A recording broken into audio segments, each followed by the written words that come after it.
महाराष्ट्र विधान परिषद स्थानिक स्वराज्य संस्था मतदारसंघाच्या निवडणुकीत महायुतीने वर्चस्व सिद्ध केले आहे।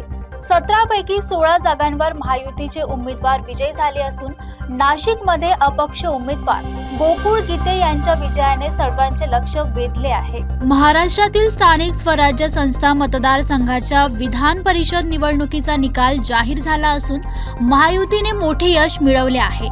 एकूण 17 जागांपैकी 16 जागांवर महायुतीच्या उमेदवारांनी विजय मिळवला। निवडणुकीपूर्वी 6 उमेदवार बिनविरोध निवडून आले होते। आज उर्वरित 11 जागांचे निकाल समोर आले आहे।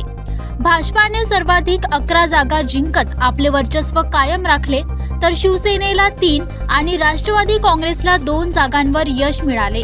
मात्र नाशिकमध्ये मोठा राजकीय उलटाफेर पाहायला मिळाला आहे। महायुतीचे अधिकृत उमेदवार नरेंद्र दराडे यांचा पराभव करत अपक्ष आणि भाजपाचे बंडखोर उमेदवार गोकुळ गीते विजयी झाले। या निकालामुळे राज्यातील राजकीय समीकरणांवर नव्याने चर्चा रंगल्या आहेत।